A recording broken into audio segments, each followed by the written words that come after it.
I'm Nick DeMatteo, and welcome to Music is Not a Genre's PODFAST. We're going to get right to it. This is PODFAST number 31, and it's on Northern Soul. The groove never dies. I'm so excited to get into this subject, but before we get there, thank you as always for watching and listening. Listeners, go to youtube.com/@musicisnotagenre. You get a video for every episode of this podcast. Watchers, go to nickdematteo.com/musicisnotagenre. If you'd rather not wonder why I'm wearing this cool corduroy coat, and everyone, go to patreon.com/musicisnotagenre to support this podcast, my band RECcollection, and everything I do.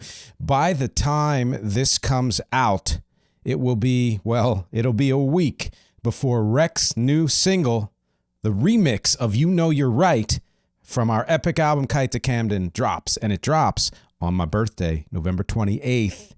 So a week after this podcast, you get to check that out. And before then, our latest single, Me Happy, is out. Go to nickdematteo.com/music and you get all the social links and all of the discography links and the streaming links and all of that stuff. And a live page to see where I am playing and who I'm playing with, nickdematteo.com/music. And of course, I offer a song coach service, nickdematteo.com/thesongcoach.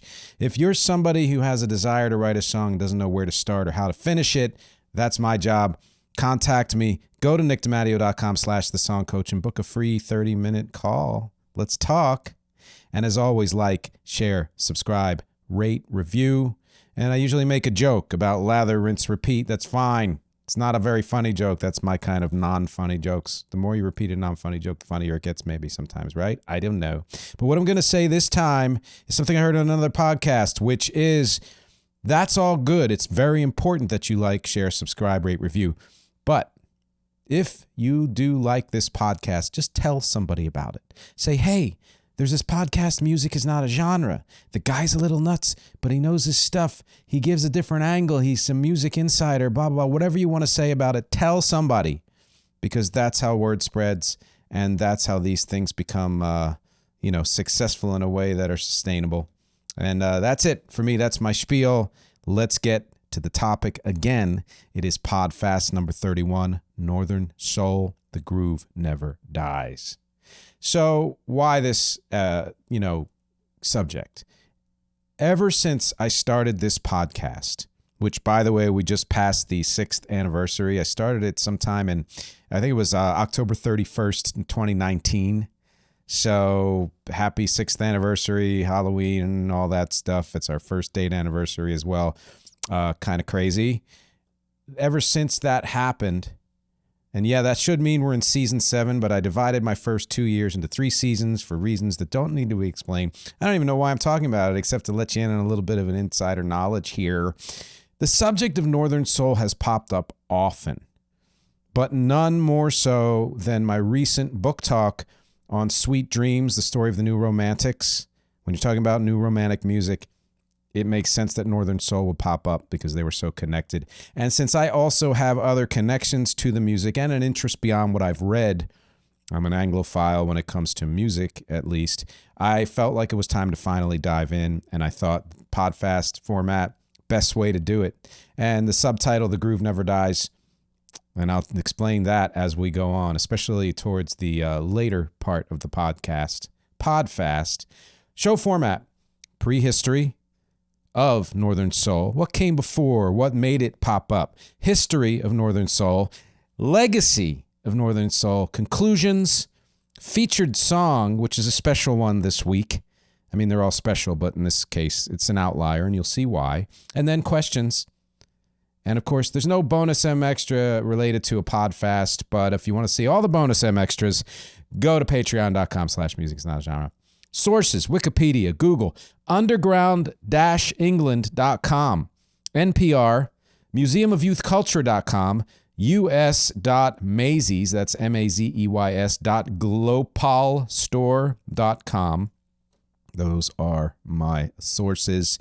Disclaimers. It's my usual disclaimers. I will be biased. There are things I'm going to miss. If there's somebody you think I should have mentioned, a song or an artist, please let me know. If there's something about the Britishness of all of this that I'm missing, please let me know, because, of course, I'm an American. I've only been to Britain once. I plan to correct that soon. But let's get into the prehistory. So prehistory, Northern Soul was and is a movement that was and is based on essentially repurposing a genre or a subgenre. So it's not a genre in and of itself. It was a movement, and it is a movement. To quote Wikipedia, Northern Soul is a music and dance movement that emerged in Northern England and the Midlands in the early 1970s. Generally true, and we'll get more specific there. But before we can more clearly define it and discuss its history, we need to understand why it arose, where it came from. So this is the prehistory. And for that, we need to go back to early 1960s Britain. We even dip back a little further, but that's kind of where things start to take hold. Musicians and music lovers at that time in the UK were voraciously consuming US music, and especially R&B, soul, and blues.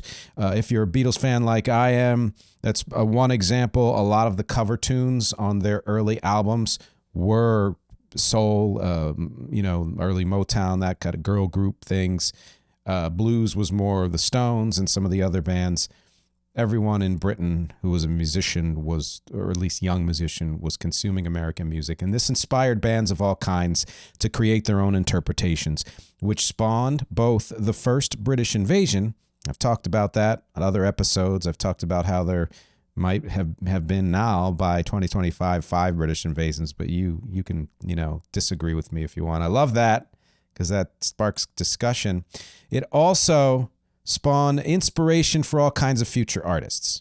So in particular, mod bands were hugely into that kind of American music, and they interpreted it in a way that drew from soul that had a strong backbeat and a driving tempo. That's going to be very important later. For example, The Who, Small Faces, The Creation, The Action, The Smoke. These are all mod bands, or bands that did mod kind of music or had mod fashion at least for part of their careers. I wouldn't necessarily call all of them straight up mod bands. Of course not The Who. The Beatles and Stones had some mod followers as well and did some mod-ish music and had some mod-ish fashion at time. And keep in mind, none of these bands did just one thing. Quick note on where mods came from. So mods, and this is where it goes back before the 1960s, were inspired by beatniks and teddy boys.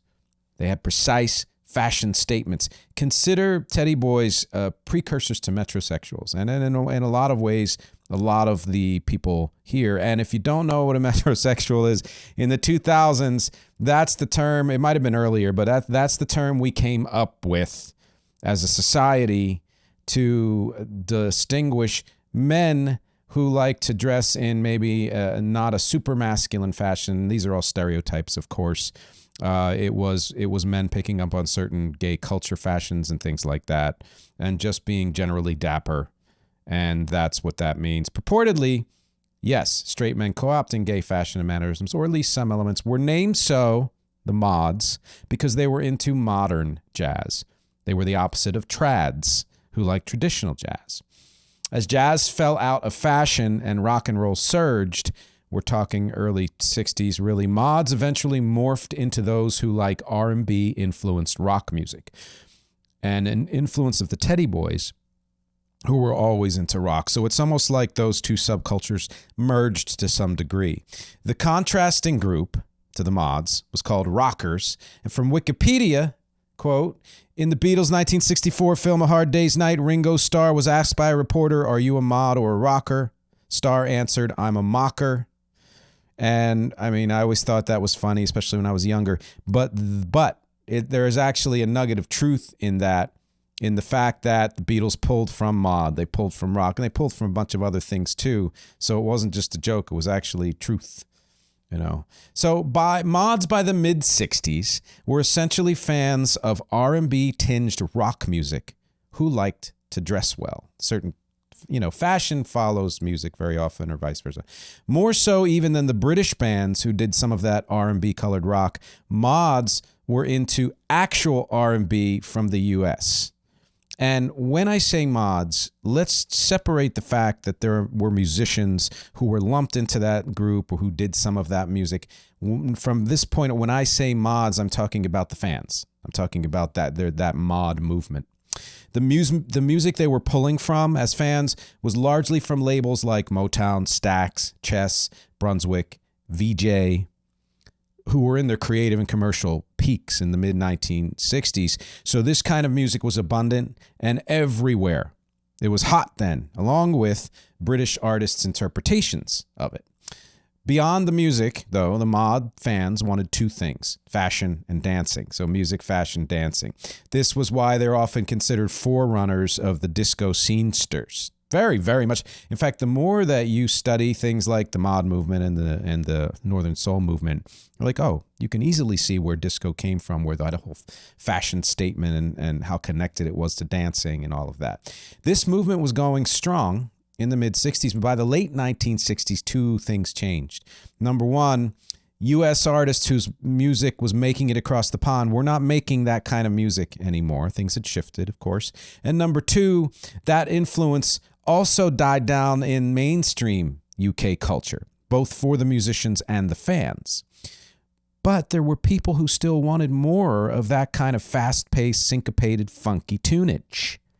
And those people started getting together in the late 60s, and this is where our story morphs from the prehistory to the history of Northern Soul. Around the late 60s, 68 to 70, a music fan movement grew that was, in a sense, three things. And of course, we are talking about Northern Soul, but we'll get to why I didn't name it right out in a second. Number one, it was retro, in that it focused on music that was increasingly out of fashion. The further away you got from the peak of Motown and Stax and that kind of a strong backbeat R&B and soul, of course, the more out of fashion things were moving on. Number two, it was postmodern, in that it was a continuation and morphing of the mod movement that was dying down. Let me restate that then. It was not postmodern, it was post-mod. It was the next phase, in a sense, of being a mod. And number three, Northern Soul, that whole movement, it was obscure, in that music that never quite hit in the U.S. or elsewhere, but mainly in the U.S., that's the kind of music that they were looking for and they were into for a lot of reasons. And I would say one of those reasons is there's only a certain number of well-known and successful songs that fit that Northern Soul mold, so they had to go beyond that. But there are other reasons, and we'll get into that. But this is why Northern Soul was often nicknamed the B-side movement, because B-sides were more prized, they were rarer, more looked after, they were less well-known than the A-sides. And again, we'll flesh this out more later. For whatever reason, that movement was concentrated in the north of England. That's why it's called Northern Soul. Centered around clubs like the Wigan Casino in Wigan, the Torch in Stoke-on-Kent, Catacombs in Wolverhampton, Manchester's Twisted Wheel in Manchester, which was repurposed from its beatnik days as a coffee bar called the Left Wing. So that beatnik connection, that early connection from beatniks to mods, etc., is continuing here. Blackpool Mecca in Blackpool, and the Eagle in Birmingham, and later on Vava's in Bolton, Tiffany's in Colville, Samantha's in Sheffield, and many more. And we'll get to why I say many more in the legacy portion of this. Basically, these were all music venues, but they were also, very importantly, discos, DJs, spinning discs. Sometimes they did have the live performances, but this was much about Northern Soul was much about the DJ culture. Again, think of 1970s discos, 1980s dance clubs, 1990s raves, etc., and you get the idea. The superstar DJs these days and all of the kind of scenes that they hit. People dressing to impress in this case in flared pants, circle skirts, tight shirts or knit tanks, hip, fancy shoes. Again, disco. They're wanting to dance to fast, funky music. There was drugs and sex and all of that. That also included, though, something that you don't see in a lot of these other movements, which was sew-on patches that were location-specific. So, for example, one area used the Black Power movement's raised fist to celebrate cross-cultural exchange, something that was, at least on the surface, a big part of Northern Soul, and it also showed kind of their support of black culture and black music and all of that. I remember from high school our teacher, Spanish teacher, and I forget his name. Boy, I used to know that. Anyway, it was the first 101, Spanish 101, the first class, and he was talking about the Olympics that happened in Mexico City, because I believe he was from Mexico, in 1968. So this is, talk about perfect timing.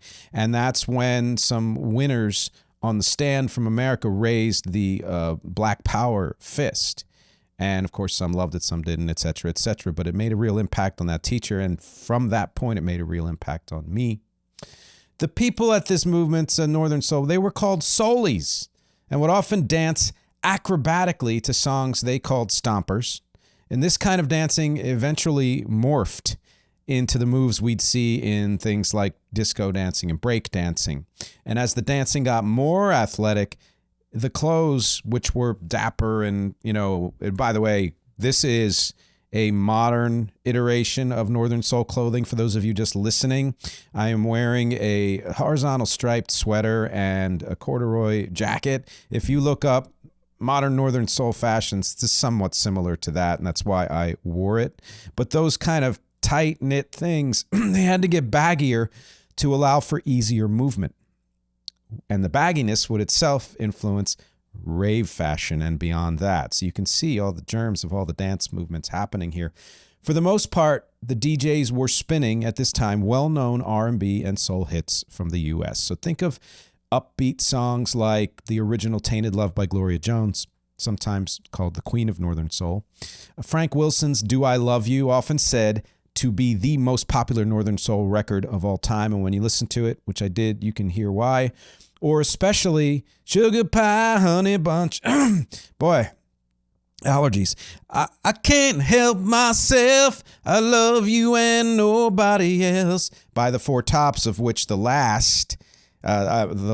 Four Tops, this I Can't Help Myself, which was in 1965, has been said to be the first song to capture the Northern Soul aesthetic. So when that came out, everyone was like, oh, that's the kind of music that we like. And it fed into what other songs were chosen as Northern Soul songs. I frequently use in my music production a beat where the snare is on every quarter note instead of every other, or it's syncopated or whatever. So if you think of a kick drum, what if the snare was going?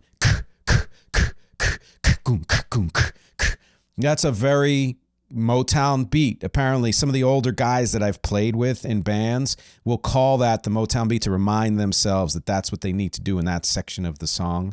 So you get that, you can kind of understand the sound and rhythm, which, by the way, as I always say, if there's a song here I'm mentioning that you're like, I want to know more about it, just go look it up, listen to it, pause this, come back. In 1968, journalist and record shop owner David Godin came up with the term Northern Soul to differentiate the smoother, upbeat soul music from funk and harder-edged R&B and soul, and this term was being used widely by 1970. That's why some people say it started in the 1970s, the way Wiki does, even though it started a little earlier. Dave Godin, owner of the record shop Soul City, which eventually became a label, had a huge influence on the UK's soul scene, introducing both fans and musicians to the music. It has been said that he introduced Mick Jagger to soul music. I doubt that it was one dude who did that, but I'm sure he must have had some influence. Like so much of the UK's music movements from the 1950s on, this was seen as a way to lift spirits when everything around was still in World War II recovery mode and economic, political, and social conditions were harsh, which would continue, for decades. It fed into New Romantic. When I talked about that, go check that episode out. Keep in mind that there was never a genre of music called Northern Soul. As I mentioned before, no artists from either side of the Atlantic set out to create music of that name. And while that's almost always true for any actual genre name, think of how many shoegaze bands or goth bands hate being called that, which I understand. This isn't even a consideration here because shoegaze and goth bands were making that kind of music, and whether they liked the label or not, it made sense, and because it was a kind of music with certain characteristics. Northern Soul, nobody set out to make Northern Soul. It's kind of like rave, which also was a movement and not a genre. You can call it rave music, but it's actually various types of house and EDM. That said, there were artists who were inspired by the type of music obsessed over by these soulies, which is where we ended up getting a lot of the blue-eyed soul in subsequent decades, which we'll talk more about when we get to the legacy of Northern Soul. But let's just say here that even contemporaneously in the late 60s, early 70s, there were artists like Steve Winwood, the Bee Gees in their kind of early mid-70s work just before Saturday Night Fever hit, the Four Seasons revival period in the 70s, like the song The Night from 1972, which I had never heard till I did this research. The Four Seasons 1970s work is actually damn cool. It's a particularly interesting song, The Night, because it's a perfect example of the connective tissue between Northern Soul and disco. Before there was even disco, there was no disco to speak of in 72. This resulted in soul music of the early and mid-70s that was itself the connection between earlier danceable soul and disco.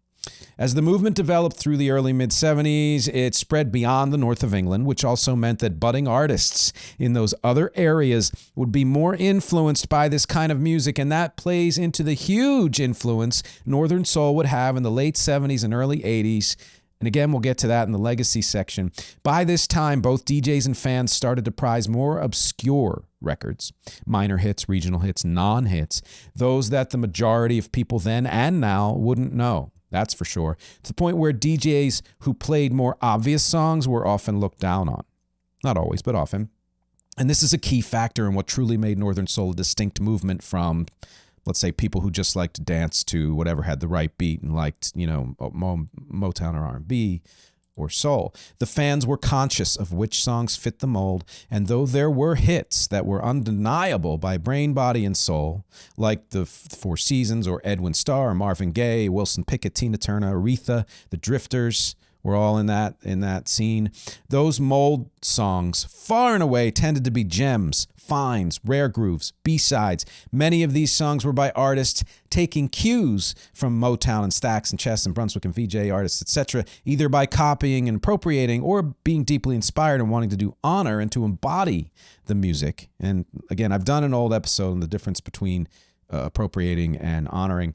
Have you heard, for example, of these Northern Soul famed artists? Toby Legend, Jimmy Radcliffe, Dean Parrish, Frank Wilson, who I mentioned before, Al Wilson, don't think there's a relation, Arthur Conley, Nicky DeMatteo, Barbara Mills, The Mob, the Just Brothers, not the Dust Brothers. No, you haven't heard of any of them? Exactly, that was the point.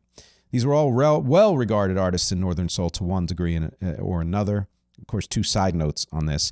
I will talk in the conclusions about why this immediately makes me love the movement. And number two, yes, I think you did hear me say the name Nicky DeMatteo. That's not me. That's my dad, and you'll find out why later on. I'm paraphrasing something that you'll hear in next week's episode from my upcoming guest, Shaka Mitchell, that we forget how hard it was for music to move around back then. It had to be physically shipped across the ocean and from country to country and town to town and person to person to be heard at all by anyone not in the country or region of origin. So the pursuit of rare tracks was both difficult and, to me, valiant. Eventually, through the late 70s, especially British labels saw this and began to license much of the music locally, making it easier for people to get, which, of course, like every movement that gets commodified by the biz, meant that it would soon die out. Northern Soul's peak was essentially the mid-70s. It got lots of media hype in the late 70s.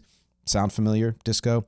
And that's another thing that helped to kill it. By the early 1980s, it was shrinking considerably, but still alive. And in fact, there were dozens of new venues, akin to how people think there were more dance clubs in the disco era, but no, far more in the 1980s and beyond.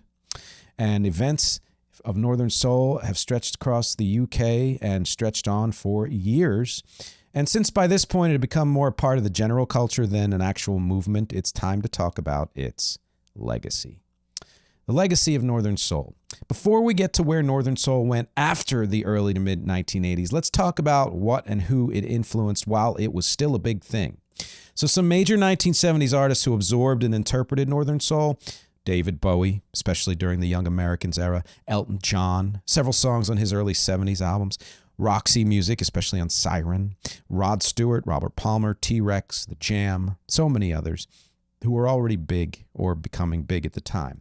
Let's not forget that it also revived and or launched in a healthier way the careers of many of the Northern Soul acts revered by the movement, whether or not they had success to begin with. And the wonderful thing about that is the ones who did not have much success, if any at all, now had a career, at least in the UK. As mentioned, it eventually spread beyond the North, and so lots of up-and-coming musicians were inspired by it. Why do I repeat that? Because by the late 1970s, with both Northern Soul and the above artists, especially Bowie and Roxy, going strong, meaning Roxy Music, while concurrently punk was morphing into something else, post-punk and all that, tons of young artists incorporated elements of Northern Soul. In fact, I would say that the New Romantic or New Wave movement, that music would not have become what it was without the influence of Northern Soul music. And here's just a short list of some of those artists. Dexy's Midnight Runners, Soft Cell, did a cover of Gloria Jones's Tainted Love. Naked Eyes, Always Something There to Remind Me. Spandau Ballet, Culture Club, Church of the Poison Mind. My bonus M extra from Culture Club's episode was on how that song meshes very much with Stevie Wonder's Uptight, which was the inspiration. ABC, Who Had the Look of Love, When Smokey Sings, Human League, so many more. Northern Soul and its descendants spread out to influence movements beyond the New Romantic and New Wave in the late 80s and early 90s, such as the Soul to Soul Music Collective and that whole scene, Madchester, which mixed rock with dance, especially acid house type dance, which itself was heavily influenced by Northern Soul, acid jazz, basically funky danceable jazz, like a house jazz, rave music and other early EDM, including UK garage in the mid-90s, which is not the same as garage rock here. It's not the same. It's dance music, followed by the huge superstar DJ culture in the late 90s and especially 2000s. So you can kind of credit Northern Soul as one of the huge prime movers that created all the rest of UK dance culture and some American culture as well. Movies have been made about it.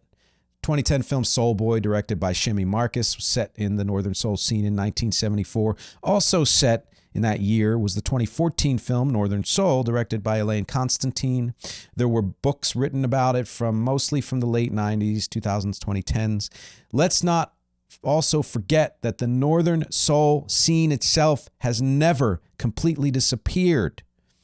Most important, because here at MxG, let's do the hand gestures, MxG, we don't live in the past. Stay tuned, by the way, for an upcoming episode on nostalgia, the silent killer.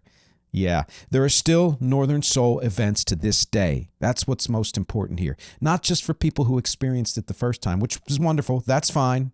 If you're in your 60s or whatever it was, 70s, 50s, and you want to jump back in, yeah. But this is also for people as young as Gen Z and everyone in between. There are tons of Northern Soul events across the UK to this day. You can look it up on some of the sources I mentioned, and beyond that, there are articles as recent as this year or 2 years ago about Northern Soul still being, healthy and going strong. So, conclusions.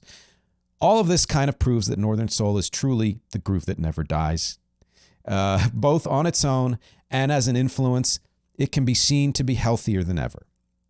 And that grooves in general never die. Dance music never dies. Think of disco, house, techno, and other dance music that came after all that. And then think of jazz and swing in the 30s and 40s and 1950s and 60s dance crazes. Northern Soul was centered around music that made you want to get up and move, and the fashion and specific dance styles and movements that accompanied it. In each case, the kind of music accepted by these movements was very specific, and DJs and fans had to adhere to the unwritten rules of what to play and or get into. Also, in every case from the 1950s on, the DJ was usually the most important person in the room and could make or break things like the club vibe, the success of the club itself, or an artist, the breaking of new and obscure artists. And older obscure artists. Yes, Northern Soul was confined to the UK, but we can see how it influenced music and the creation of new trends and genres that spread far beyond it and changed the course of music development. New Wave, perfect example. It's also important to note that each previous dance movement fed into the next one. Early jazz and swing dances fed into rock and roll, which affected soul and Motown and R&B and funk, of which Northern Soul was a part of this, which led to 70s soul and proto-disco and more funk, then to disco, and then hip-hop, high energy, house, techno, acid jazz and rave music, EDM, etc. It's all connected. There's a flow, there's a through line. We don't know it well here in the US, but it was a huge part of the fabric of dance music's evolution in the UK and deserves more consideration by everyone, which is why it's great that it's not just still around, but thriving even in the youngest demographic groups. As with all music like this, it's cross-cultural, which is often a euphemism for white people co-opting black culture. But I've made this point dozens of times. I did a full episode on it, which was called Appropriation, Adaptation, Homage, and Integration, or homage. And it bears repeating. There's a difference between all those things. The vast majority of the musicians and the music itself was not appropriation, though some might say the softer blue-eyed soul offshoot was close to that, though few would have mistaken it for the real thing. We have to start to accept that A, all modern music has been influenced and informed by black music and culture. I did an episode once called All Music is Black Music. B, in very large part and with a few glaring important exceptions, that's okay. Yes, artists still don't get their due, especially unknown artists and double especially artists of color and women. But on the whole, musicians and the music follow the spirit of adaptation and integration. And C, in many cases, the bands and even groups of fans were integrated, more than that ever talked about. So PSA over. None of that answers this question. Why am I so fascinated by Northern Soul? First, it's for the three things that I think define the movement. Funky beats, love that. British, fave. And obscure. And the fact that there are music fans out there who appreciate lesser-known artists and songs, not as many as those who want the hits, but far more than we realize, is a wonderful thing. I'm a huge fan of any movement that sheds light on artists that never got a lot of it. And you can understand why. Rec, anyone? It's rare that large groups of people seek out obscurity in any of the arts, and we indie creators love that this happened and still happens. Thank you.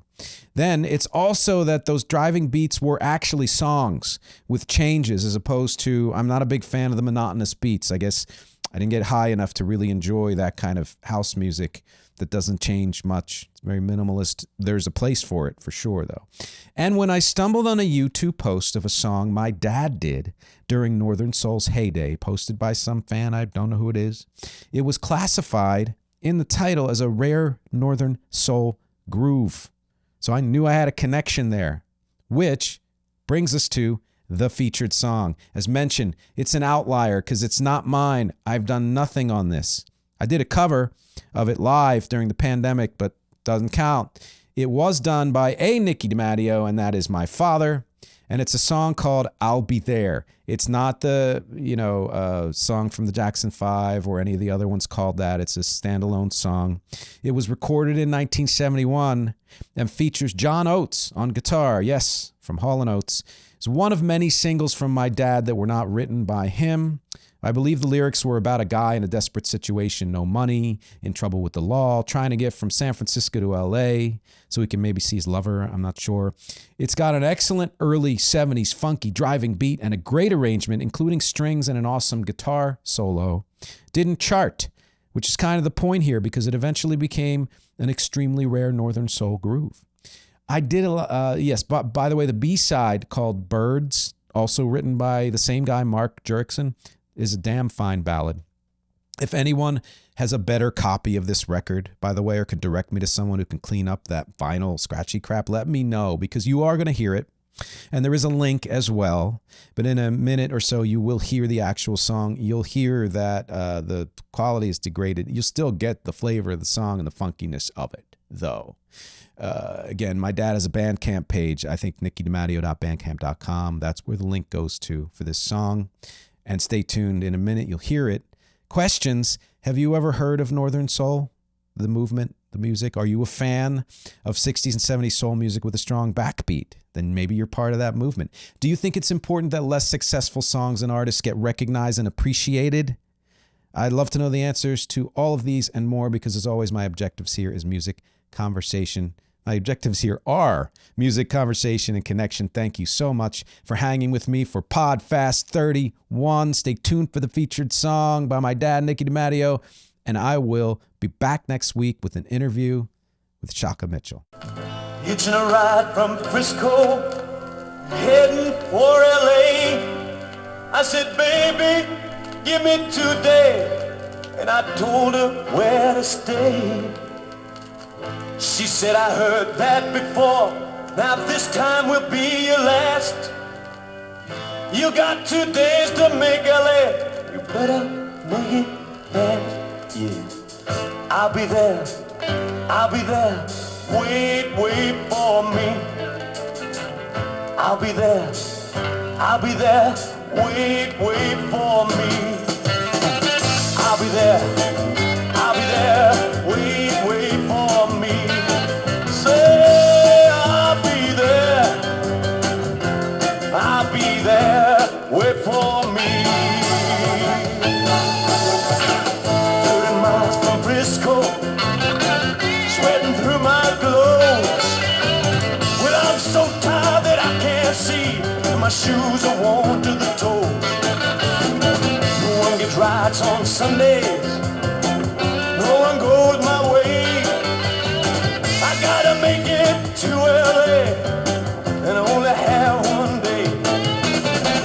I'll be there, wait, wait for me.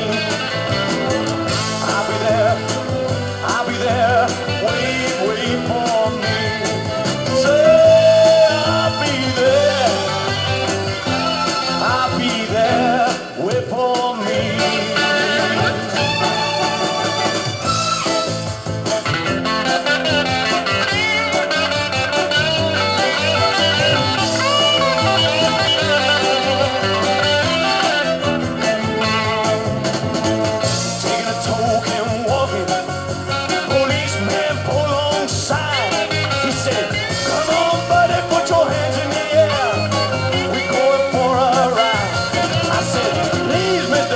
Don't bust me, you see, because I'm heading for LA.